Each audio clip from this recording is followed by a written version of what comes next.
하나님 아버지, 다시 한번 모든 것들이 다 하나님의 은혜인 것을 알게 됩니다. 우리 찬양대 찬양을 통해서 깊은 깨달음이 있게 하신 것 감사드립니다. 이 시간은 하나님의 말씀을 듣는 시간입니다. 하나님, 이 말씀이 믿어지고 이 말씀대로 살 수 있는 능력도 허락해 주시옵소서. 간절히 부탁드리옵고 우리 주 예수 그리스도 이름으로 기도드립니다. 벌써 2024년도 마지막 주일이 됐어요. 그죠?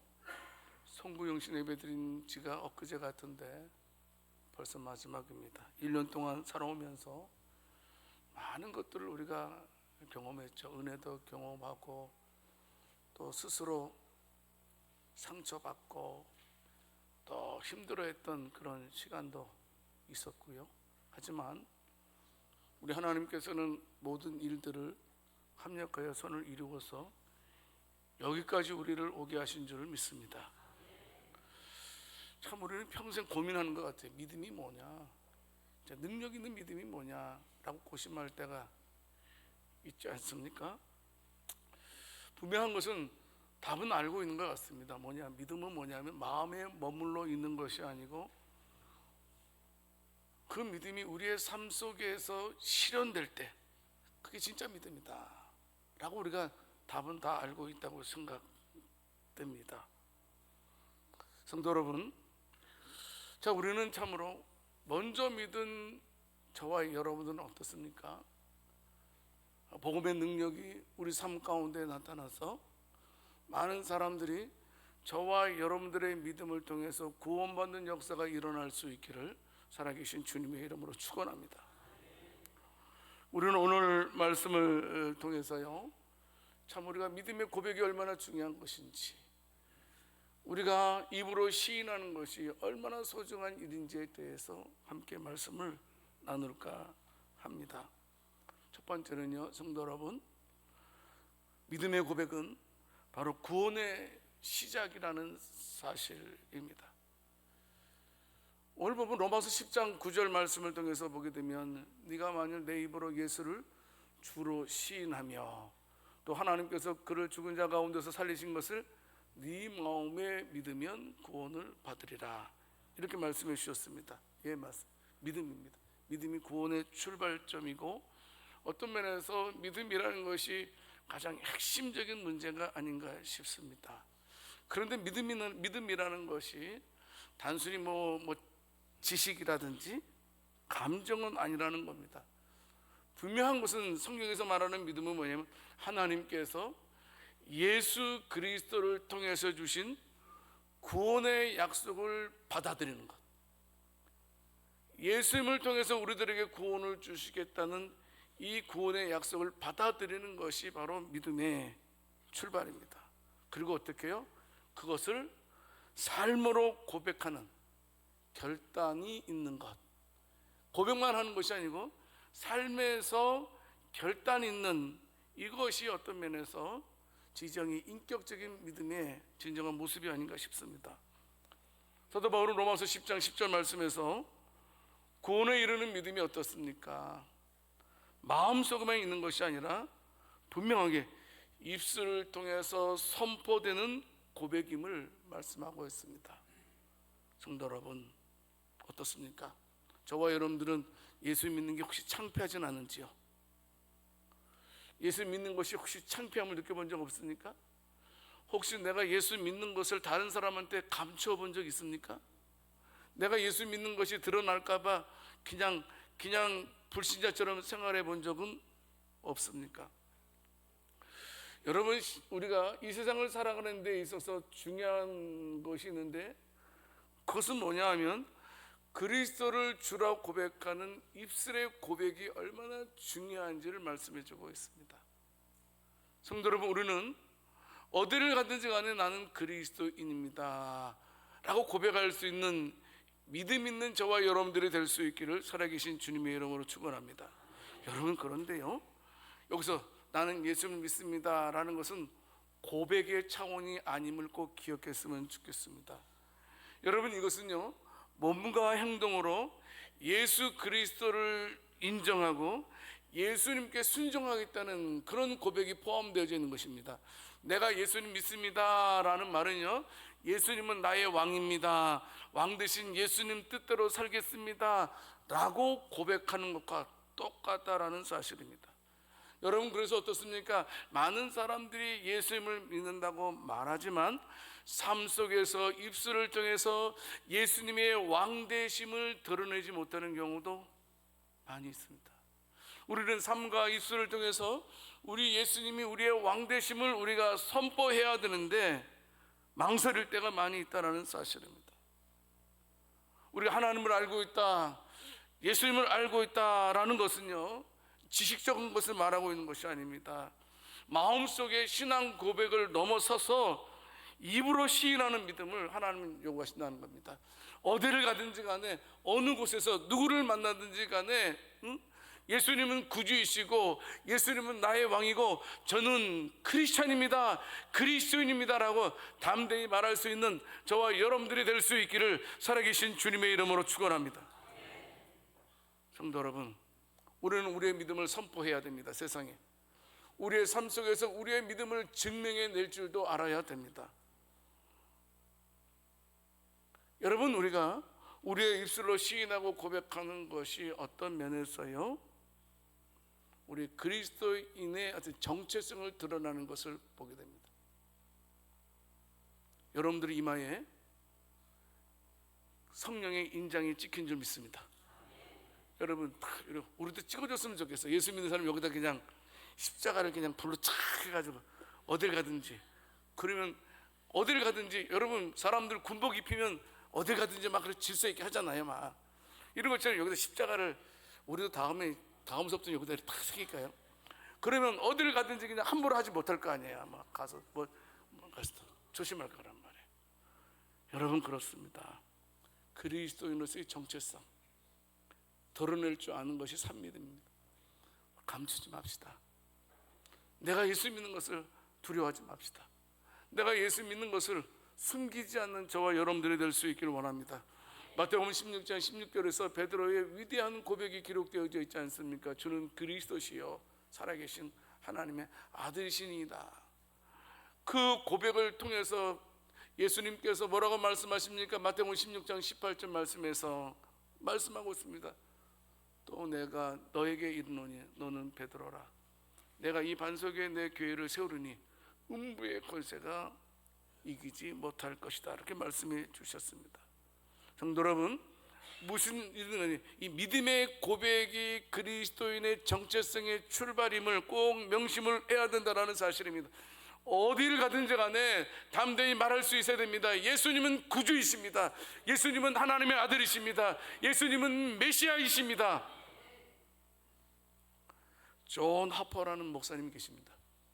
이 존 하퍼 목사님은 우리가 많이 들어서 타이타닉이 있어요. 실제 있었던 거예요. 그림 보게 되면 그림 한번 보여주세요. 막 배가 막 침몰되는 거. 그 한번 여기 타이타닉 그 봤죠? 1912년 4월 15일에 이 배가 침몰해요. 근데 이제 이때 여기 존 하퍼 목사님이세요, 이분이. 근데 이분이 배가 침몰하는데, 여러분 배가 침몰할 때는 어떻게 돼요? 바로 피신해야죠. 아니에요? 바로 피신해야죠. 막 얼른. 근데 이 목사님은 피신 안 했어요. 자신이 입고 있던 구명조끼까지 다른 사람도 있어요. 그리고 자신이 순서에 따라서 이제 구명보트를 타고 여기 피할 수 있어요. 구명보트 밑에 보이죠? 조그만 거 피할 수 있어요. 근데 다 거절했던 목사님이십니다. 그리고 이제 이분이 막 허덕이는 사람에게 말했대요. 막 당신 구원 받았습니까? 물어본대요. 그래서 아니라 그러면 예수님 믿으세요. 예수님 믿으셔야 됩니다. 예수님 믿으면 천국 갑니다. 막 죽어가는 사람들한테. 근데 이 존 하퍼 목사님이 자기도 막 빨려 들어갈 거 아니에요. 뭐 그 순간까지 예수님 믿으세요. 예수님은 구주이십니다. 예수님 믿으면 여러분들의 가정이 구원받습니다. 라고 외치면서 자신도 죽어가면서 복음을 외쳤답니다. 예수님은 나의 구주이십니다. 예수님은 여러분들의 구주이십니다. 예수님 믿으세요라고 외쳤던 존 하퍼 목사님이십니다. 성도 여러분, 우리도 그 어렵고 힘든 상황 속에서도, 저와 여러분들도 아무리 힘든 상황 속에서도 예수님은 구주이십니다라고 말할 수 있는 믿음의 사람들이 다 될 수 있기를 원합니다. 흔들리지 말자 이겁니다. 이분은 죽어가면서까지. 그래서 이분이 막 빠져 들어가면서 복음 전하는 모습을 보고 예수 믿게 된 사람들이 생겼어요. 그분의 외침을 통해서 제가 예수님 만났습니다 라고 말하는 사람들이 생기게 되었어요. 성도 여러분, 예수님을 끝까지 구주로 인정하는 저와 여러분들이 될 수 있기를 원합니다. 초대교회 시절에 서문학교의 감독이었던 폴리캅이라는 감독님의 이야기는 많이 들어봤을 겁니다. 그분은 예수님을 믿는 믿음 때문에 박해를 받았습니다. 그 당시에 로마는 그 황제 숭배 그런 일이 일어났습니다. 그래서 황제를 신으로 섬기지 않으면 다 사자밥이 되든지 화형이 당했단 말이에요. 이분은 굉장히 그 지역에서 덕망 있는 사람으로 알려져 있었어요. 관리들도 이 사람을 알아요. 근데 이 사람이 죽는 게 너무나 안타까운 거예요. 그래서 아니 감독님, 요번 한 번만 부인하고 요번 한 번만 황제께 신이다 고백하고 다시 돌아서 가지고 예수님 믿으면 될 것 아닙니까? 그랬더니 그 말 듣는 폴리가 감독님이 뭐라고 말씀했냐, 내가 86년 동안 그분을 섬겼을 때 그분은 한 번도 나를 배반하지 않으셨는데 내가 어찌 나를 구원하실 왕을 배반할 수 있겠습니까? 그래서 어떻게 해요? 결국 이 폴리가 감독님은 화형을 당하게 됩니다. 끝까지 예수님은 나의 왕이십니다. 황제가 나의 왕이 아니고 예수님은 나의 왕이십니다. 성도 여러분, 예수님이 나의 왕임을 믿으시기 바랍니다. 이걸 우리가 입술로 표현을 해야 돼요. 자꾸 옆 사람에게 말씀하겠습니다. 예수님은 나의 왕이십니다. 해보세요. 이걸 어느 순간에도 외쳐야 돼요. 어느 순간에도 붙들어야 되고 믿어야 돼요. 왕이 뭐예요? 왕이 하는 일은 뭐죠? 백성을 지키는 일입니다. 백성을 지키지 않는 왕은 필요 없어요. 예수님께서 왕 되신다는 것은 저와 여러분들을 지켜주심을 믿으시기 바랍니다. 그래서 어디서든지 예수 믿는 것을 자랑스럽게 생각했으면 좋겠어. 나 교회 권사입니다. 따라서 하세요. 나는 양주세순교회 집사입니다. 자랑스럽게 얘기할 수 있겠습니까? 세상 말로 쪽팔려가지고 막 그런 건 아니에요? 제가 쪽팔려라는 말을 잘 안 쓰는데, 그죠? 참 그렇잖아요. 성도 여러분, 날마다 폴리갑의 고백처럼 우리의 일상생활에서 예수님을 구주라고 고백하고 시인할 수 있는, 그리고 말씀드렸죠? 여기서 고백, 시인이라는 말은 단순하게 지식적이고 입술로 하는 것이 아니고 삶을 통해서 증명이 하는 것. 삶을 통해서 내가 그리스도인이라는 사실을 증명해가면서 예수님의 왕되심을 통하여서 맨날 예수님을 통해서 행복한 신앙생활을 할 수 있는 저와 여러분들이 될 수 있기를 살아계신 주님의 이름으로 축원합니다. 절대로요 어느 곳에서 누구를 만나든지 간에 예수님을 시인하는 은혜가 있기를 원합니다. 마태복음 10장 32절 33절 말씀에서 누구든지 사람 앞에서 나를 시인하면 나도 하늘에 계신 내 아버지 앞에서 너를 시인할 것이요, 누구든지 사람 앞에서 나를 부인하면 나도 하늘에 계신 내 아버지 앞에서 너를 부인하리라. 성도 여러분, 날마다 예수님을 주라 고백하면서 당당하게 어깨 피며 똑바로 올곧게 걸어갈 수 있는 저와 여러분들이 될 수 있기를 살아계신 주님의 이름으로 축원합니다. 힘든 일이 와도요, 폭풍이 몰아쳐도 주께서 나를 지켜줄 거라는 믿음 가지고 끝까지 주님을 찬양할 수 있기를 원합니다. 두 번째로요, 성도 여러분, 이 믿음의 고백은요, 복음 전도의 시작이라는 사실입니다. 오늘 보면 로마서 10장 13절 14절 말씀을 통해서 보게 되면 누구든지 주의 이름을 부르는 자는 구원을 받으리라. 그런즉 그들이 믿지 아니하는 일을 어찌 부르리요, 듣지도 못한 일을 어찌 믿으리요, 전파하는 자가 없이 어찌 들으리요, 이렇게 말씀해 주고 있습니다. 그런데 여기서 누구든지 주의 이름을 부르는 자는 구원을 받으리라는 말씀은 우리 하나님께서는 모든 자들에 대해서 구원의 길을 열어주셨다 하는 것을 말씀해 주고 있는 것입니다. 여러분, 그래서 분명합니다. 우리가 구원받기 위해서는 누구든지 예수님을 알아야 된다는 거예요. 예수님 알지 못하면 구원 못 받아요. 그런데 우리가 예수님을 알기 위해서는 어떻게 해요? 누군가 나에게 복음을 전해줘야 된다는 거예요. 그래서 누군가 복음을 전해줘야지만 그 복음을 듣고 믿고 구원의 고백이 가능하다는 겁니다. 성도 여러분, 그렇습니다. 그래서요, 믿음의 고백은요, 나는 예수님의 사람입니다 라고 말하는 것이 드러나는 첫 번째가 뭐냐면 복음 증거라는 사실입니다. 복음 전파의 사명은 뭐 특별한 목사님에게 나 있고 선교사님에게 있고, 전도를 위해서 전도사 불렀으니까 전도는 전도사가 한다라고 생각하면 절대로 안 되죠.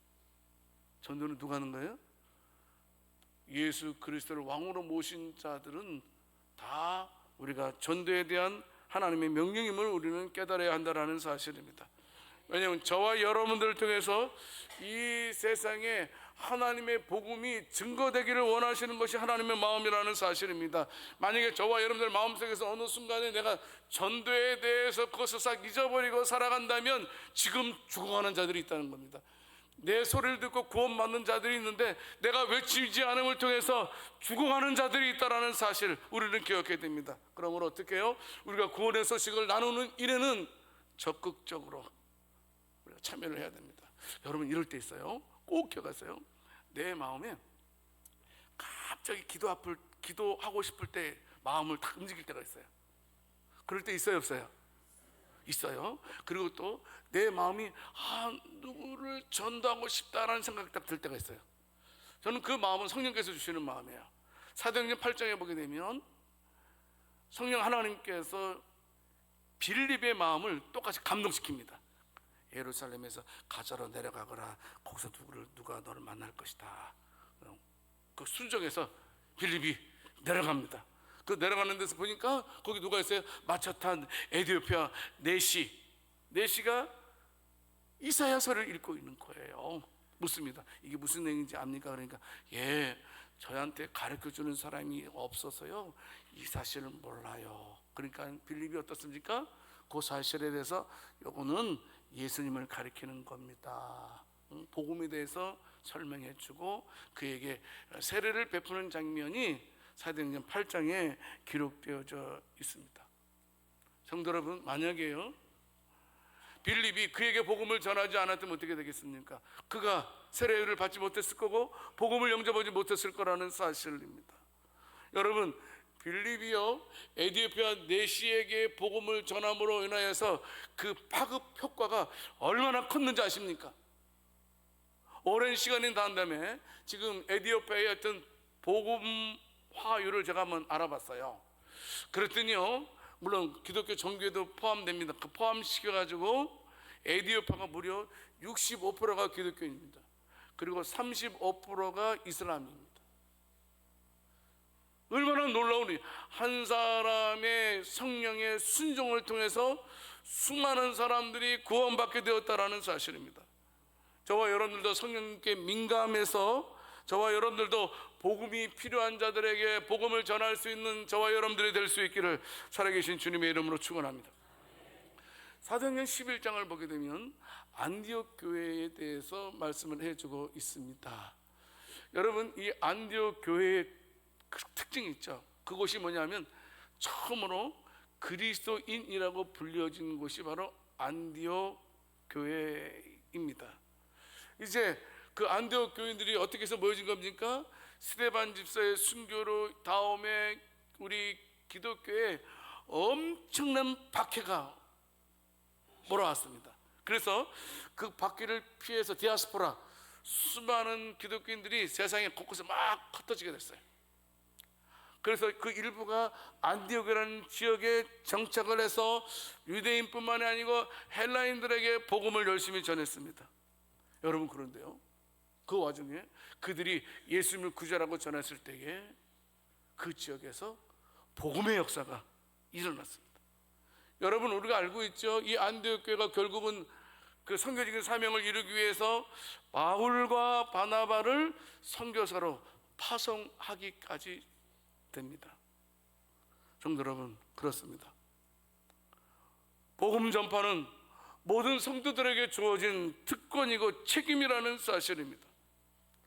개인적으로 빌립처럼 복음을 전하든지 공동체적으로 안디옥교회처럼 복음을 전하든지 간에 여러분, 저와 여러분들에게 우리 교회에 필요한 것이 있다면 그것은 복음 전파임을 믿으시기 바랍니다. 중요합니다. 요새는 옛날처럼 전도 많이 안 해요. 그렇지 않습니까? 그래도 전도하시는 분은 꾸준히 전도하시겠죠. 우리가 복음을 전하기 위해서 내 삶 속에서 구체적으로 일했으면 좋겠습니다. 특별히 주변에 아직 예수님 믿지 않는 사람들이 있다면 그분들을 위해서 기도했으면 좋겠습니다. 그분들에게 사랑을 베풀었으면 좋겠습니다. 그분들에게 복음을 제시했으면 좋겠습니다. 그래서 언제든지 그들이 힘들고 어려울 때에 복음을 제시해 줄 수 있는 저와 여러분들이 될 수 있기를 원합니다. 여러분, 이 전구 누가 만들었죠? 전구 에디슨이 만들었어요. 여러분은 이렇게 전구가 이렇게 퍼지게 된 계기가 있어요. 그건 다른 게 아니고 에디슨을 도와준 조수들 있죠. 조수들이요, 에디슨이 만든 그 전구를 들고 이집트에 막 찾아다녔답니다. 그래서 전구가 이렇게 좋은 거다, 사용법, 그리고 또 이 빛이 얼마나 좋은 건지. 그래서 이 에디슨의 조수들이 막 그걸 들고 그냥 집집마다 다 찾아다녔대요. 그것이 우리나라에까지 오게 된 겁니다. 무슨 말씀입니까? 전구의 빛이 세상에 비춰졌듯이 복음의 빛이 저와 여러분들의 전도를 통해서 세상에 비춰질 줄을 믿으시기를 바랍니다. 여러분, 우리 주변에 복음을 알지 못하는 사람들이 얼마나 많이 있는지 모릅니다.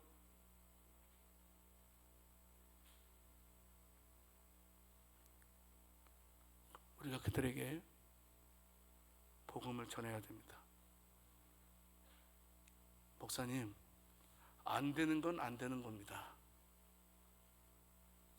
그렇게 생각하지 않습니까?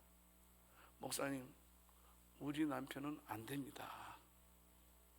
우리 자녀는 죽었다 깨도 안 됩니다. 상식 있게 삽시다. 안 되는 건 안 되는 겁니다 라고 생각하지는 않습니까? 아니에요. 기도하자고요. 그리고 우리가 예수 믿게 된 것처럼 우리가 안 된다고 생각하는 사람도 하나님께서 만져주실 줄 믿습니다. 끊임없이 우리가 기도를 해야 된다는 사실입니다. 그래서 예수님께서 십자가에 죽으시고 부활하시고 승천하시기 직전에 제자들에게 말씀하셨잖아요. 마태복음 28장 19절 20절 말씀에서 그러므로 너희는 가서 모든 민족을 제자로 삼아 아버지 아들과 성령의 이름으로 세례를 베풀고 내가 너희에게 분부한 모든 것을 가르쳐 지키게 하라. 볼지어다 내가 세상 끝날까지 너희와 항상 함께 있으리라 하시니라. 아멘. 성도 여러분, 우리가 복음을 전할 때에 하나님의 사랑과 구원이 이 세상에 드러날 줄 믿습니다. 전해야 됩니다. 전하지 않으면 성도 여러분, 누구도 주께로 돌아올 수 없습니다. 우리가 전하면 전해야지만 많은 영혼들이 주께로 돌아올 수 있다는 사실입니다. 그러므로 이 사명을 마음에 새기고 복음을 들고 항상 세상으로 나갈 수 있는 저와 여러분들이 될 수 있기를 살아계신 주님의 이름으로 축원합니다. 한 가지만 더 중요한 거 간단하게 말씀드리겠습니다. 세 번째, 복음 전하는 것이 얼마나 복된 일인지를 꼭 기억했으면 좋겠습니다. 오늘 보면 로마서 10장 15절 말씀을 두고 보면 보내심을 받지 아니하였으면 어찌 전파하리요. 기록된 바 아름답도다. 좋은 소식을 전하는 자들의 발이요 함과 같으니라. 이거 지금 바울이 인용한 건데 어디를 인용했냐면 이사야서 52장 7절 말씀을 인용한 거예요. 근데 이사야서 52장 7절 말씀이 뭐냐면 좋은 소식을 전하는 자들이 어찌 그리 아름다운가. 화면이 안 넘어가고 있어요. 이사야서 52장 7절 말씀. 그래서 뭐냐면 좋은 소식을 전하는 자들이 어찌 그리 아름다운가. 복음을 전하는 자들이 어찌 그리 아름다운 자인가. 지금 하나님께서 말씀해 주고 있는 것을 보게 됩니다. 여러분, 왜 복음을 전하는 것이 왜 그렇게 아름다운 것입니까? 왜냐하면 그것은 복음을 전달하는 축복의 전달자이기 때문입니다. 여러분, 성도 여러분, 어떤 면에서 우리가 전도하는 것은요, 성도 여러분, 생명을 전하는 메신저와 같습니다. 우리가 전해야만 된다는 겁니다. 전하지 않으면 어느 누구도 구원받을 수 없다는 겁니다. 여러분, 아이고 안 돼, 아무리 해도 안 돼. 여러분, 안 된다고 생각하면 안 되는 겁니다. 믿음으로 된다고 생각하면 되는 줄을 믿으시기 바랍니다. 절대로 미리 내려놓지 마시기 바랍니다. 우리가 한 사람을 구원하기 위해서는 얼마나 거룩한 부담감을 가져야 되는지도 우리가 직감해야 됩니다. 왜냐하면 그것이 아름다운 발걸음이기 때문입니다. 여러분 보십시오. 아무도 생각 못했어요. 요나서 3장에 보게 되면 요나 선지자가 니느웨에 가서 복음을 전하는 내용이 기록되어져 있습니다. 근데 니느웨 사람들은 아주 완악한 사람들이었어요. 그의 악이 하늘에 닿을 정도로 악한 사람들이었어요. 하나님 사랑하셨어요. 근데 악한 자들이 구원받는 걸 요나는 싫었어요. 근데 결국은 요나가 어떻습니까? 하나님 말씀에 순종해서 그 니느웨 백성들에게 심판의 메시지를 전했을 때 뜻밖의 일이 일어났습니다. 왕부터 비롯해 가지고 모든 자들이 회개하고 하나님께 돌아온 이야기가 바로 요나서에 기록되어져 있습니다. 여러분, 그렇습니다. 요나가 니느웨에 가서 외쳤던 것은 무엇입니까? 단순한 전도가 아닙니다. 그거는 뭐냐면 구원의 기회를 제공하는 도구였다는 겁니다. 내가 말 한마디 전하면, 복음을 전도하면 바로 그것이 구원의 기회를 제공해 주는 줄을 믿으시기 바랍니다. 상처받지 마세요. 때가 되면 다 되니까 절대로 상처받으면, 여러분 절대로 포기하지 않으면 됩니다. 포기하지 말고 계속해서 우리가 주의 복음을 증거하게 되면 성령께서 역사해 주실 줄 믿습니다. 여러분 우리가 전도할 때요, 나는 무심코 전도하지만 그 사람을 통해서 그 가문 전체가 구원받을지 아무도 몰라요. 내가 누구한테 전도했는데 그 사람이 어느 지역을 복음화시킬지 아무도 몰라요. 성도 여러분, 삶의 현장에서 아름다운 사랑의 실천을 통해서 복음을 전함으로 아름다운 축복자들이 다 될 수 있기를 살아계신 주님의 이름으로 축원합니다. 여러분, 제가 보면 절대로 복음을 전하는 사람들은 항상 얼굴이 밝아야 돼요. 저 얼굴 한번 만져보세요. 한번. 내 얼굴이 밝은 얼굴인지 어두운 얼굴인지 한번 내 얼굴 한번 보세요. 한번. 어떻게 봐요? 그래서 복음을 전할 때는 행복한 얼굴로 우리가 복음을 전해야 돼. 꼭 기억했으면 좋겠습니다. 누가복음 15장 10절 말씀을 통해서 보게 되면 우리가 전도해서 한 사람이 돌아오면 천국에서 잔치가 벌어진대요. 하나님의 사제들 앞에서 기쁨이 된대요. 한 사람이 영혼이 얼마나 구하는 귀했으면 그들이 돌아올 때마다 천국에서 천국 잔치가 벌어진다는 성경은 말씀해 주고 있습니다. 여러분, 우리가 복음을 전도하는 것은 우리가 천국의 기쁨에 동참하는 저희들이 되는 것입니다. 여러분 또 보십시오. 그리고 또 우리가 전도한 사람이 주께로 돌아왔을 때 그것을 보는 것은 뭡니까? 우리가 천국의 기쁨을 이 땅에서 우리가 경험하는 것과 똑같습니다. 성도 여러분, 이제는 저와 여러분들이 받은 은혜를 기억하고 항상 영원한 생명을 나누는 사역에 동참할 수 있는 저와 여러분들이 될 수 있기를 원합니다. 꼭 하나님의 일에 동참할 수 있는 저와 여러분들, 오늘 은혜로운 찬양했어요. 참 은혜로 우리가 구원받았음을 다시 한번 우리의 마음을 감동시켜 주었습니다. 그래서 하나님께서 저와 여러분들의 은혜를 베풀어 주신 것은 너만 잘 되라고, 나만 잘 되라고 해서 부르신 것 절대 아닙니다. 나를 통해서 복음의 은혜가 세상에 흘러가기를 원하신다. 이거 깨달아야 됩니다. 여러분, 만약에 나만 구원받는다 생각하면 이거는 하나님께 사랑받을 수 없다라는 사실입니다. 날마다 사랑하면서 당당하게 예수 믿는 것을 숨기지 말고, 나는 예수님을 믿습니다, 예수님은 나의 구주이십니다 라고 말하면서 날마다 주의 복음을 담대히 전함을 통해서, 저와 여러분들을 통해서, 우리 양주 새순교를 통해서 더 많은 영혼들이 구원받을 수 있기를 살아계신 주님의 이름으로 축원합니다. 하나님 아버지, 오늘 우리에게 주신 말씀을 통해서 예수 그리스도를 우리의 구주로 고백하고 그 고백을 세상에 전하는 사명을 다시 한번 깨닫게 하시니 감사드립니다. 우리의 입술을 통하여 구원의 복음이 선포되게 하시고, 우리가 가는 곳곳마다 하나님의 사랑이 흘러넘치게 하옵소서. 오늘 우리가 마음에 새긴 말씀에 따라 우리의 삶이 온전히 주님께 드려지기를 원합니다. 우리의 발걸음을 인도하셔서 주의 복음을 전하는 아름다운 도구로 사용하여 주옵소서. 이 모든 말씀 우리 주 예수 그리스도 이름으로 기도드립니다.